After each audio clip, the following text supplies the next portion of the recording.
नमस्कार, मैं हूं डॉक्टर वीनू शर्मा। चलिए कुछ सवालों से शुरू करते हैं।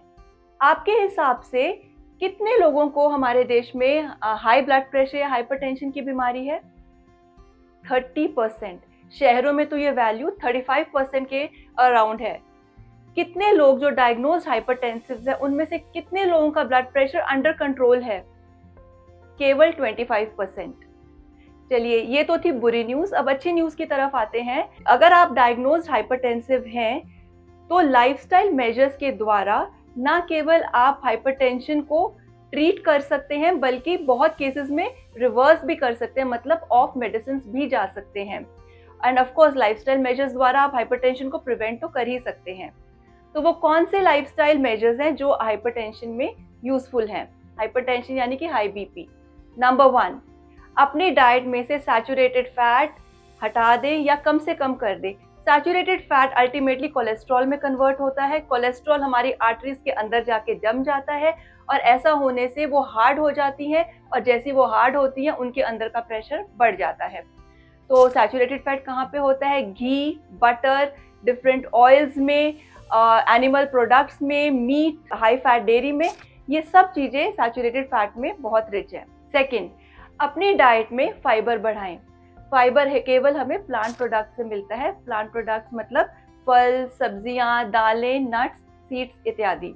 ये कोलेस्ट्रॉल को लो करने में हेल्प करता है क्योंकि इंटेस्टाइन में जाकर ये फैट को ट्रैप करता है फाइबर और उसको एब्जॉर्ब नहीं होने देता, जिसकी वजह से कोलेस्ट्रॉल बढ़ता नहीं है। 2003 में जेंकिंस नाम के कैनेडियन रिसर्चर ने रिसर्च की थी जिसमें उन्होंने हाई फाइबर डाइट को लोवास्टेटिन नाम की कोलेस्ट्रॉल लोअरिंग मेडिसिन से कंपेयर किया था और ये रिजल्ट्स थे कि कोलेस्ट्रॉल लोअरिंग मेडिसिन और जो हाई फाइबर डाइट है वो दोनों की एफिकेसी सेम है कोलेस्ट्रॉल को कम करने में। और जब आप हाई फाइबर डाइट लेते हैं तो कोलेस्ट्रॉल लोअरिंग मेडिसिन के साइड इफेक्ट्स भी नहीं होते। तो high fibre diet is very important for everyone जो उनको हाइपरटेंशन डायग्नोज हो चुकी है। Number 3, exercise.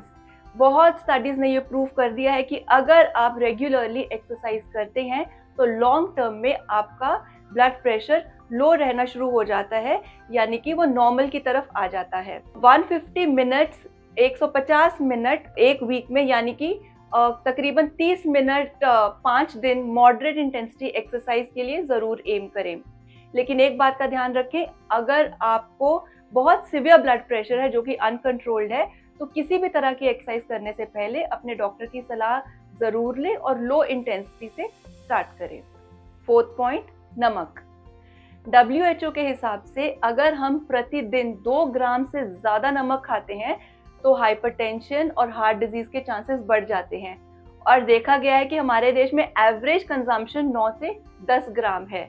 तो ये सब हाइपरटेंसिव्स को पता होना चाहिए कि नमक कम से कम खाना है, ऊपर से नमक नहीं डालना है और अचार और बाहर की जो जितनी भी मार्केट से बनी चीज़ें हैं उनसे दूर रहना है क्योंकि वो बहुत हाई इन सॉल्ट या नमक होती हैं। अब नमक कम खाना ये तो हम सबको पता है, लेकिन जानने वाली बात ये है कि पोटाशियम की मात्रा हमारी डाइट में ज़्यादा होनी चाहिए क्योंकि उससे हमारा ब्लड प्रेशर कम की तरफ आता है। वो कौन से पोटाशियम वाले खाने हैं जो हमें खाने चाहिए? पोटाशियम केला, आलू, नारियल पानी, एवोकाडो, डेट्स, बीन्स जैसे कि सोयाबीन जैसी चीज़ों में बहुत अच्छी मात्रा में पाया जाता है। तो इन सबको अपनी डाइट का रेगुलर हिस्सा बनाएं। 5th point, last but not the least, stress. Stress और ब्लड प्रेशर का एकदम डायरेक्ट रिश्ता है। अगर आप सब चीज़ें कर रहे हैं लेकिन स्ट्रेस की तरफ ध्यान नहीं दे रहे तो रिजल्ट्स अच्छे नहीं मिलेंगे क्योंकि स्ट्रेस एकदम डायरेक्टली प्रोपोर्शनल है हाई ब्लड प्रेशर के। और आजकल तो बहुत कम एज में भी ब्लड प्रेशर डायग्नोज हो रहा है। उसका एक मेन कारण स्ट्रेस भी है। किस चीज़ से आपको स्ट्रेस होता है और किस चीज़ से आपका स्ट्रेस दूर होता है, ये दोनों बातें आपको पता होनी चाहिए।